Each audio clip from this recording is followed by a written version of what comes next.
Som. Aê. Série de palavras, Stalker, segunda temporada. Olha para a pessoa que está ao seu lado e fala assim: a vida que eu queria ter. Esse é o tema da nossa palavra. Amém? Feche seus olhos, vamos orar. Pai, obrigado, Deus. Obrigado, Senhor, por esse tempo. Deus, eu te agradeço pelo privilégio, Pai, de estarmos aqui reunidos em Teu nome.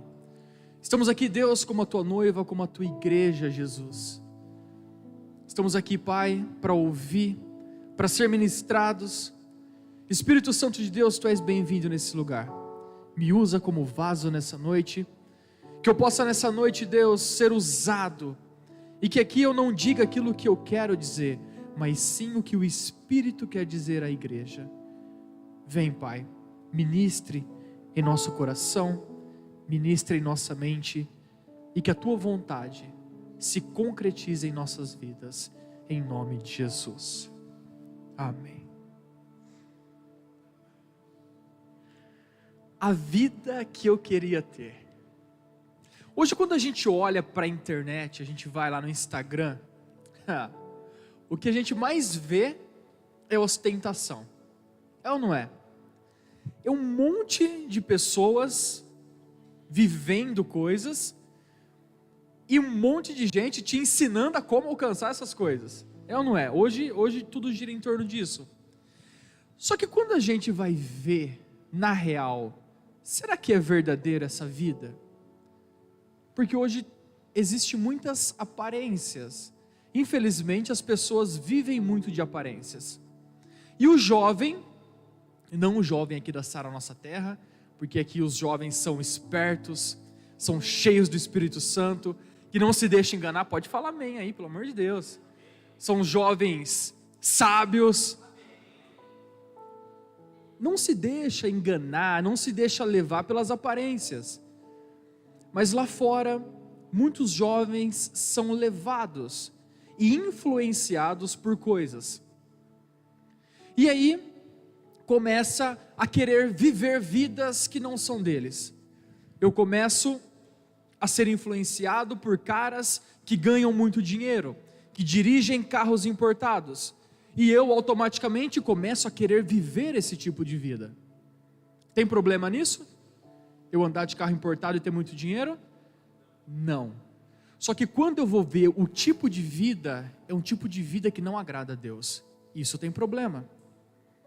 Eu começo a ouvir pessoas que são solteiras e que vivem a vida nas baladas, no mundo. E esse tipo de vida não agrada a Deus.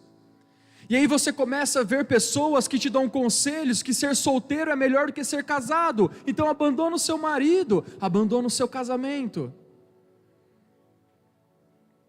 Só que muitas dessas pessoas, quando chega à noite e coloca a cabeça no travesseiro, está em depressão. O Facebook, o Instagram é apenas uma vitrine que mostra aquilo que eu quero mostrar. As pessoas só mostram nas redes sociais aquilo que elas querem mostrar. Muitas vezes nem aquilo que elas são, mas aquilo que elas estão tentando ser. Eu tenho certeza que se a pessoa, tem até umas modinhas agora, né? Tem aquelas modinhas de foto sem make. Aí ela vai lá, só dá aquela só aquela meia make e fala, olha, sem nada, né? Aí você fala, filtro, né? Tô sem make, mas o filtro tá on. Mais ou menos assim. Só que eu tenho certeza que no dia mal, aquele dia que a pessoa dormiu chorando, acordou chorando, está com o olho inchado, está com tudo dando errado, ela não vai gravar o vídeo para você. Ela não vai postar isso nas redes sociais, porque redes sociais são vitrines de coisas boas. Eu não posso associar o meu perfil a uma coisa ruim. Sendo assim, os seguidores dessa pessoa estão sendo enganados. Por quê? Porque eu estou acreditando em um tipo de vida que eu quero ter, mas eu não sei os caminhos verdadeiros que essa pessoa está vivendo. Esse é um dos tipos de erro e de engano que a gente pode ter hoje em dia. Pessoas que são levadas e influenciadas por outras. E eu quero falar um pouco com você sobre isso hoje. Amém? Amém ou não amém? Estão comigo? Então bora. Eu quero entrar em 3 pontos sobre isso. Pode projetar para mim Jeremias 1:5.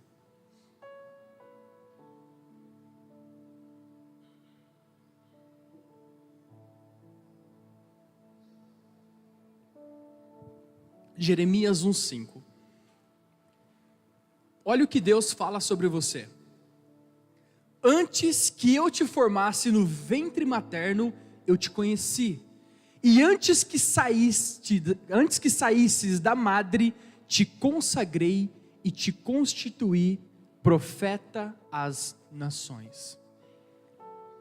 Isso daqui é uma palavra viva que Deus tem para você hoje. Então não ache, independente qual é o estilo de vida que você está tendo, do melhor ao pior, não ache que isso é coincidência, não ache que isso é algo aleatório e que Deus não olha para você. Então esse é o primeiro ponto que eu quero partir daqui.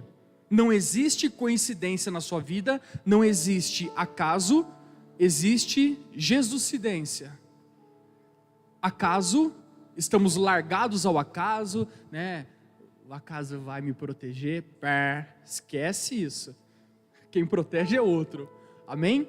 Não estamos aqui simplesmente jogados nesse mundo, igual eu já ouvi, Deus colocou a gente no mundo, jogou aí, largou aí, cada um se vira como pode. Não, esse texto fala que Deus, coloca de novo para mim, por favor. Antes, coloca na NTLH, por favor.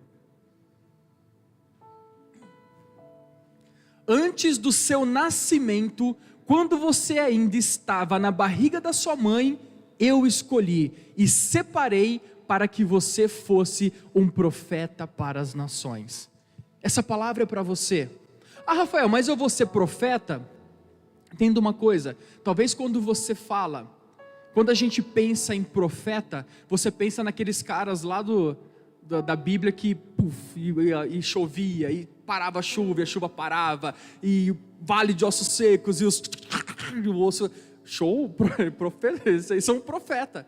Mas entenda uma coisa, quando alguém precisa de uma palavra, e você fala, olha, Jesus está na sua vida, olha, eu vou orar por você, e essa situação vai passar, olha, vai dar certo, você está sendo um profeta na vida dessa pessoa. Então, entenda uma coisa, volta para mim.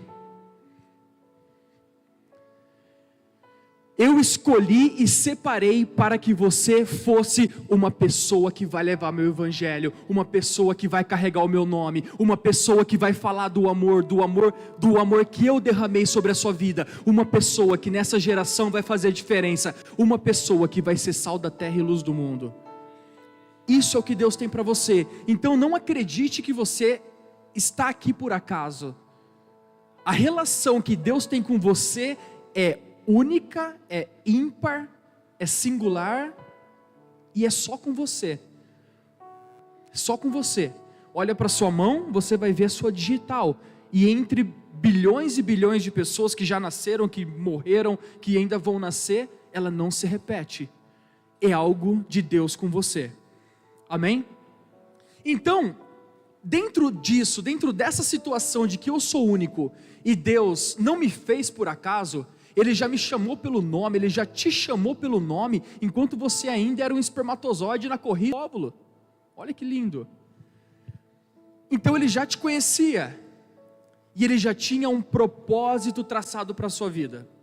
Então quando você chega aqui agora, você pode olhar para essa vida, que pessoas ostentam, e vem o primeiro ponto que eu quero trabalhar com você. E esse ponto pode acabar com o seu destino.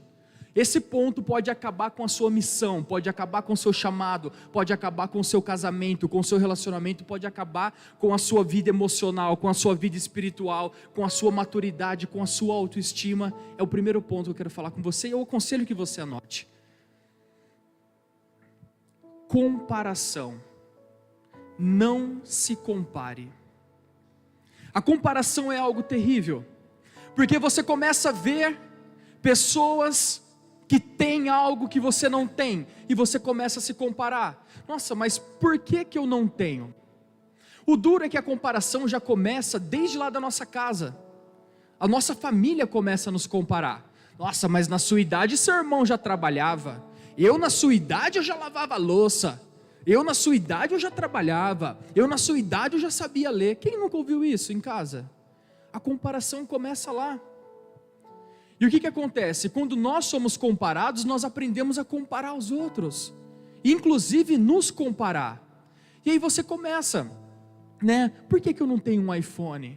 Nossa, mas por que para mim parece que é mais difícil? Nossa, por que o fulano tem tênis de marca e eu não tenho? Nossa, por que o cara que é ímpio ganha 3 vezes mais do que o meu salário? Nossa, por que eu trabalho mais e o cara ganha mais do que eu? Nossa, mas por quê? Mas por quê? Mas por quê? E começa as comparações.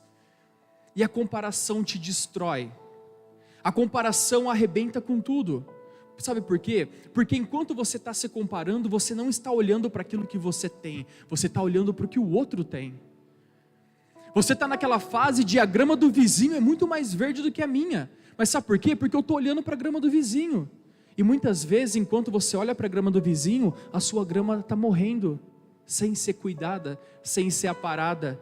Você tem um lindo jardim ali, e esse jardim não está sendo cuidado. Então entenda uma coisa, a comparação é algo que tem que sair da sua vida. Não dá para ter uma vida com Deus e viver se comparando, ou se permitindo ser comparado, porque as pessoas vão nos comparar. Infelizmente o mundo está aí, a gente está no mundo, amém? Deus não quis nos tirar do mundo, senão Deus tinha feito uma cápsula e colocado os crentes tudo lá. Imagina que coisa linda. Era reteté o dia inteiro, jejum e comendo frutas.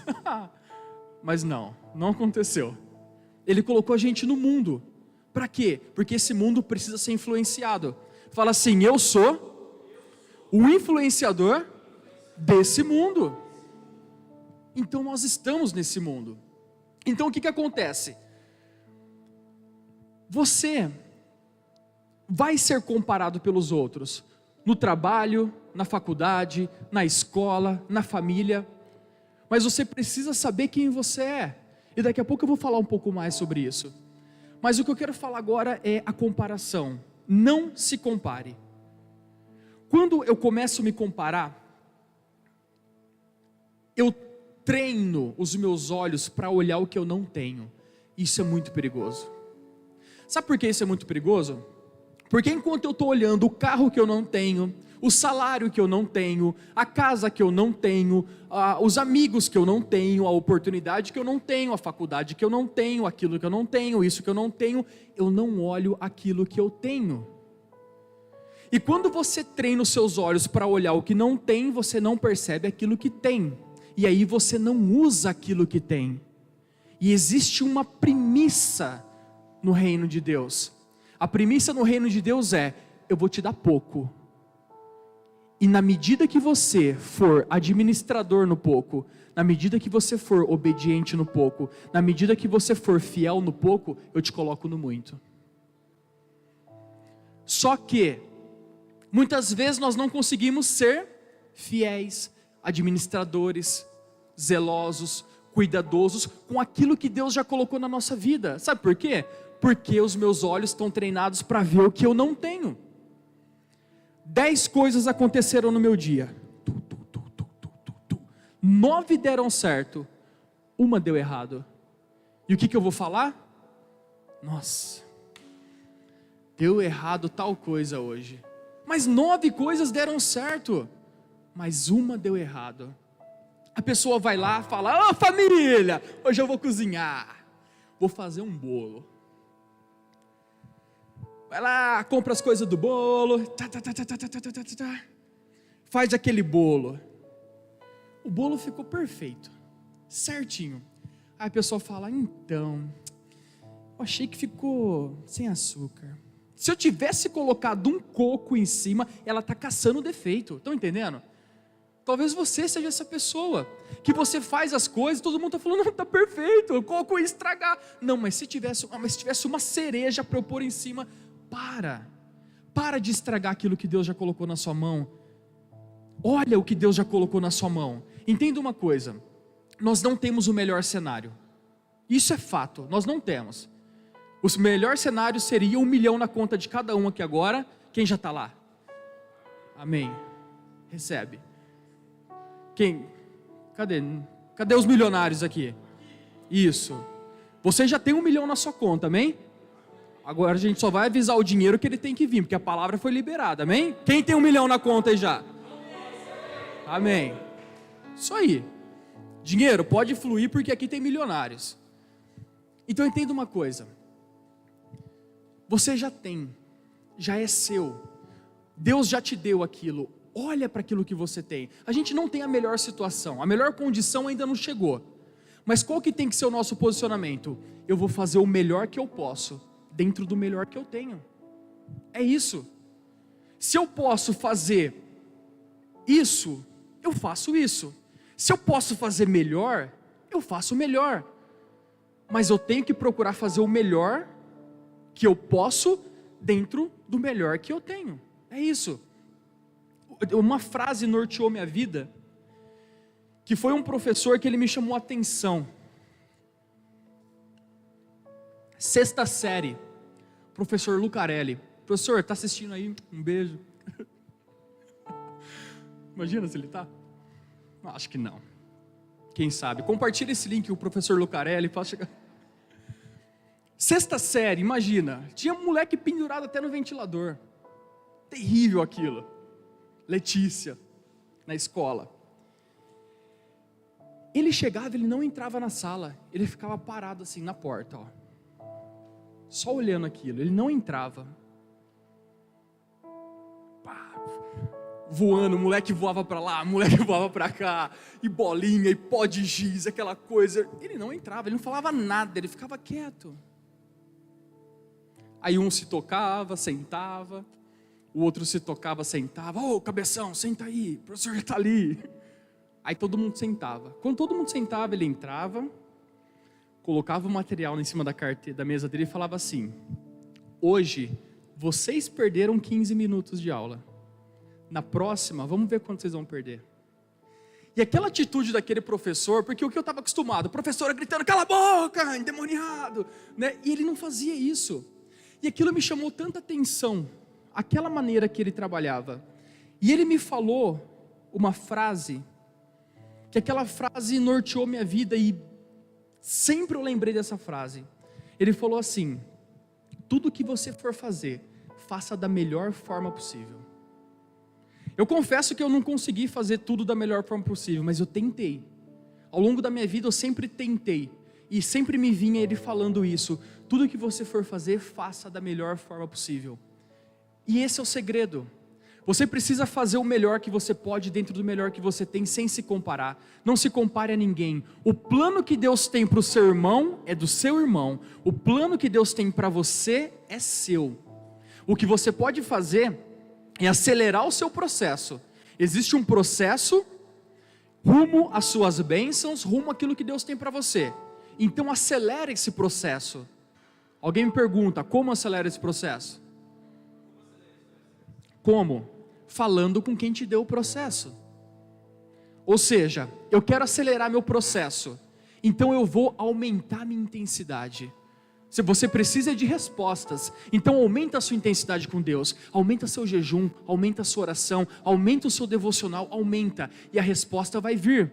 Deus, eu não quero me comparar com ninguém porque eu sei o plano e o propósito, mas Pai, eu quero ganhar mais, eu quero trocar de carro, a sua palavra diz que eu fui feito para colher o melhor dessa terra, tem promessa sobre a minha vida, tem plano sobre a minha vida, eu quero colher, então me ensina o que eu tenho que aprender porque eu tenho pressa, eu quero velocidade, e busca, bata até a porta abrir. E a Bíblia te dá respaldo, a Bíblia fala que todo aquele que busca encontra, todo aquele que bate a porta se abre. Amém? Então acelere o seu processo dentro do seu chamado, dentro daquilo que Deus tem para você, mas não se compare a ninguém. Fala assim: eu sou único, E eu não vou me comparar a ninguém. Amém? Segundo ponto. Saiba a sua identidade. Sabe por quê?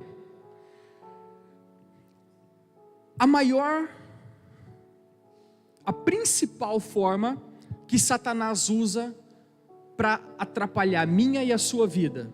Porque Satanás ele não consegue impedir. Aquilo que Deus tem para a sua vida, o Satanás não vai impedir. Amém?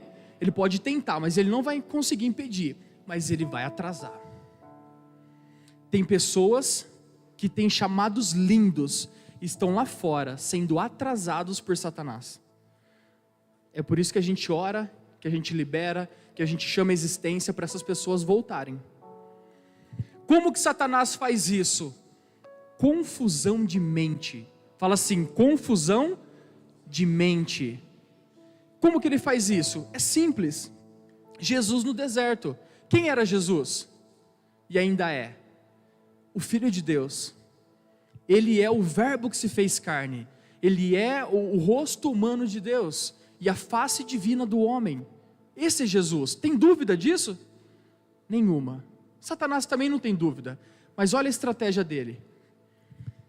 Se você é mesmo filho de Deus, transforma essas pedras em pães. Se você realmente é o filho, tentando trazer dúvida em Jesus, vê se pode um trem desse. Se você realmente é o filho de Deus, você sabe o que está escrito, pula daqui que Deus vai dar ordem para os seus anjos para te resgatar. Confusão de mente. Satanás ele tenta fazer isso, como? Tentando quebrar a sua identidade. Satanás tenta fazer com que eu viva uma vida que não é minha. E como que ele consegue isso? Através da comparação. Primeiro ele te mostra alguma coisa que você não tem. E aí ele faz você começar a se comparar. E aí você perde o seu foco. É como Pedro que parou de olhar para Jesus e agora está olhando para aquilo que não tem. Está olhando para situações, está olhando para o vento. E aí o que acontece? Eu começo a acreditar que eu preciso de outras coisas. Eu começo a acreditar que a igreja já não é tão importante assim. O importante mesmo é eu ganhar dinheiro nessa fase da minha vida, porque eu sou novo, porque eu preciso conquistar lugares altos, eu preciso casar, eu preciso abrir a minha empresa, eu preciso fazer coisas, então eu preciso agora trabalhar. E aí eu chego para o pastor e falo, pastor, agora eu preciso cuidar da minha vida um pouco. Eu preciso cuidar da minha vida um pouco agora, porque eu preciso construir a minha história. Depois eu volto para a igreja. Pronto, Satanás já roubou a identidade. Eu preciso agora dar um tempo no meu casamento, porque minha mulher não está entendendo o meu momento de prosperar. Então, eu vou terminar o meu casamento e eu vou viajar para outro estado, eu vou para Orlando, eu vou para fora do país, e depois eu volto e reato o meu casamento. Satanás roubou a identidade dessa pessoa. Saiba quem você é. Quem você é? Não é o que sua mãe diz, não é o que o seu pai diz, não é o que o mundo diz, não é o que os seus amigos diz. Você é aquilo que aquele que te criou diz a seu respeito. E se você não sabe, vai para a Bíblia. Mais de 14 mil promessas a seu respeito. É por isso que nós precisamos ter contato e leitura com a Bíblia. Você é quem?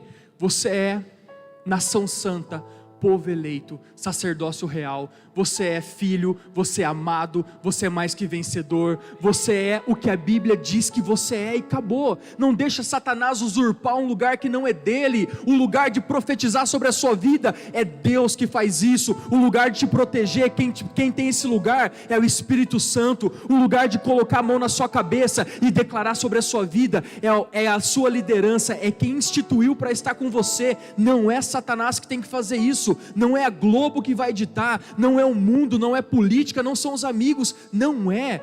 Deixa Deus assumir o lugar dele na sua vida. Saiba a sua identidade, é isso. Esse é o segundo ponto. E o terceiro e último ponto. Fala assim, eu acredito em mim. Projeta para mim, 1 Samuel 17, 38. O terceiro ponto é, acredite em você.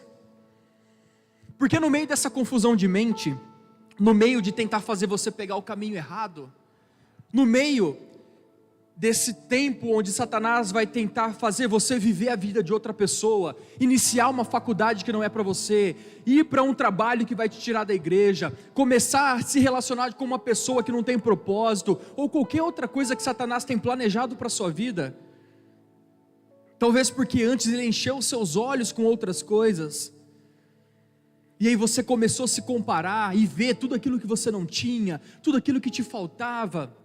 No meio desse processo, você vai precisar acreditar em você. Você precisa acreditar em você para que você possa viver as coisas de Deus. Aqui é aquele momento em que Davi está prestes a encarar Golias. E aí, para tentar ajudar ele, Saul dá a armadura dele para Davi usar. Então deu a sua própria armadura para Davi usar, pôs um capacete de bronze na cabeça dele e lhe deu uma couraça para vestir. Próximo. Davi prendeu a espada de Saul num cinto sobre a armadura e tentou andar, mas não conseguiu porque não estava acostumado a usar essas coisas. Aí disse a Saul: não consigo andar com tudo isso, pois não estou acostumado. Então Davi tirou tudo, pegou o seu bastão ou seu cajado, escolheu 5 pedras lisas no riacho e pôs na sua sacola, pegou também a sua funda e seguiu para enfrentar o incircunciso, o filisteu, filho de umas unhas. Entenda uma coisa, aqui Davi teve que acreditar nele. Ele teve que acreditar nele. O melhor cenário era aquele ali, ele usar uma armadura. Afinal, como um jovem vai enfrentar um guerreiro experiente, gigante, monstruoso, sem armadura? Mas ele conseguiu andar? Ele não conseguiu. Então ele acreditou nele, ele acreditou naquilo que Deus tinha falado, ele acreditou, ele trouxe à memória aquilo que dava esperança para ele. Peraí, eu posso não ser um soldado, mas eu já enfrentei bestas feras por aí. Sempre que aparecia um leão para comer minhas ovelhas, eu matava esse leão. Sempre que um urso aparecia, eu matava esse urso. Sempre que aparecia uma raposa, eu matava a raposa. E um lobo, eu matava o lobo também. A Bíblia fala que Davi matou ursos e leões. Quantos? Não sei. Será que aparecia algum lobo? Com certeza. E outros bichos? Com certeza. E com certeza Davi enfrentou. Davi não tinha experiência de batalha, mas Davi tinha experiência em defender. E ali Davi acreditou em quem ele era. E ele usou as armas necessárias. E ele falou: você vem contra mim com escudo e lança, mas eu vou contra você em nome do Senhor dos Exércitos. Aqui Davi falou o seguinte: você pode ser o bam, você pode ser o 3 em guerra, mas eu sou experiente em defender. E ele foi defender o povo de Deus. E a conclusão da história todo mundo já sabe. A sua armadura é aquela que é adequada para você. Não existe armadura do outro para servir em você, não existe. Assim como não existe relacionamento com Deus do outro para você, assim como não existe vida do outro para você, é a sua vida com Deus, é a sua história com Deus, é o seu propósito, é a sua armadura. E se Deus está falando que a sua armadura é para você ir de peito limpo, apenas com 5 pedras e a sua funda, vai, porque esse Deus vai te sustentar ali. A Bíblia fala de Gideão. Gideão foi para uma guerra com apenas 300 homens, eram milhares, e Deus falou: tem muita gente. E um pouco ele dispensou. Quem tem medo aí pode ir para casa. Uma galera foi. Vai embora, seus covardes. Deus falou: ainda tem muita gente, então mandem no rio e beber água, e ali a gente vai separar. E foram alguns dos que beberam água e ficaram vigilantes, separaram, sobrou 300. Se Gideão tivesse se comparado com o exército do inimigo, ele não teria ido, ele não teria conseguido. Gideão teve medo? Sim. o medo ele vem, mas vai com medo mesmo. O medo não pode te paralisar. Só que Gideão acreditou naquilo que Deus tinha falado. Gideão acreditou naquilo que Deus iria fazer. E Gideão foi para a guerra com 300 homens. E eles venceram. Porque quem estava lutando com eles era o Senhor dos exércitos de anjos. Você precisa confiar em você. Você precisa confiar naquilo que Deus te deu. Você precisa confiar no pouco que tem na sua mão hoje. O que tem na sua mão hoje que precisa ser usado? Amanhã vai vir outras coisas. Amanhã Deus vai te abençoar. Amanhã você vai prosperar. Amanhã você vai bater 1 milhão. Pode falar amém aí. Amanhã você vai casar. Amanhã você vai mudar de emprego. Amanhã você vai alcançar lugares altos. O amanhã vai trazer um monte de coisa maravilhosa. Mas e hoje? O que tem hoje na sua mão? O que dá para ser usado hoje? Não fique esperando Deus te dar um carro, porque quando Deus te der um carro, você vai trazer as pessoas para a igreja. Quantos você pode levar para a igreja hoje? Você consegue pagar o Uber para uma pessoa hoje? Você consegue pagar a passagem de ônibus para alguém hoje vir para a igreja? O que tem na sua mão hoje? Quem que pode ser abençoado hoje através da sua mão? O que já tem na sua mão aí, que você precisa olhar para isso que você tem, para que Deus possa honrar, para que Deus possa fazer multiplicar na sua mão? O que tem hoje na sua vida? Deus quer usar o que tem hoje. São 5 pedras, é uma funda, são pães, peixes. O que é que tem hoje? É apenas um pouquinho de azeite? É um pouquinho de farinha? O que tem hoje? O seu pouquinho, na fidelidade de Deus, se torna um milagre, se torna uma provisão. Só que para isso, você tem que confiar em você. Você tem que confiar naquilo que Deus já falou. Você tem que parar de se comparar e aceitar a vida que Deus tem para você. Mas não tenha medo disso não, porque Deus não tem planos de fracasso. A Bíblia fala que os planos de Deus são planos bons, são planos de prosperidade, a fim de dar o fim que você planejou. Então no final, os planos de Deus são bons, perfeitos e agradáveis para nós. Se coloque em pé no seu lugar.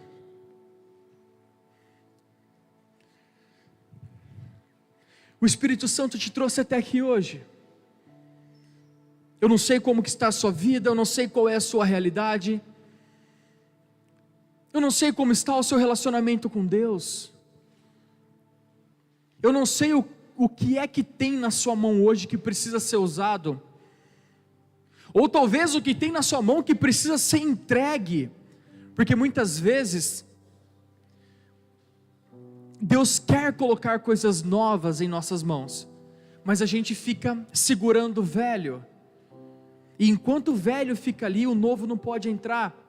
Como que eu quero ser cheio do Espírito Santo? Como que eu quero receber um renovar do Espírito Santo, se o velho homem ainda está aqui, com vícios, com concupiscências da alma, cheio de pecado, cheio de podridão? O que é aquilo que Deus já falou para você abandonar?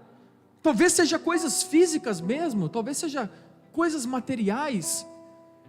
Por exemplo, um dia você estava passando e sentiu a necessidade de dar uma blusa para alguém, ou alguém que falou, nossa, fulano está precisando, ou alguém nem falou, mas você sentiu a necessidade de, nossa, eu vou dar uma blusa de frio para essa pessoa, não sei porquê, mas eu estou com essa vontade. Vai e dá essa blusa de frio. Talvez Deus quer tirar algo da sua vida, para Ele poder trazer o novo. Só que se você não entender os sinais de Deus, você vai ser roubado. Isso é muito importante. Eu quero que você comece a refletir agora na sua história. Eu quero que você comece agora, e o Espírito Santo vai te falar onde você foi roubado, onde você está se comparando, onde você está sendo perfeccionista demais, situações em que você está procurando coisas onde não tem. Deus está querendo te usar, Deus está querendo usar o que Ele já colocou na sua vida, e você está em busca do melhor cenário. Não, mas quando eu conseguir, não, mas quando eu for, não, mas quando eu chegar lá, não, mas quando, pode deixar que no dia certo, na hora certa. A hora certa na sua vida já chegou, o tempo de Deus é hoje na sua vida. Aquilo que você busca já está disponível e liberado para você. Sai do seu lugar, vem para o altar. Vem para o altar, vem falar com Deus. Eu quero orar por vocês. Ajoelha no altar e começa agora a colocar o seu coração diante de Deus. Começa a falar: Deus, me ajuda a me livrar desse perfeccionismo. Deus, me ajuda a parar de me comparar. Deus, me ajuda a enxergar a minha história, a história que o Senhor projetou e planejou para a minha vida. Deus, me ajuda a enxergar, me ajuda a viver o novo. Deus, quebra hoje da minha vida toda a cadeia, quebra hoje da minha vida toda a corrente que me faz ficar nessa situação. Rasga agora seu coração, fala com Deus agora, e você vai se levantar hoje, nessa noite, com a unção necessária para você avançar e viver nesse ano tudo aquilo que Deus projetou na sua vida. Fala com Ele agora.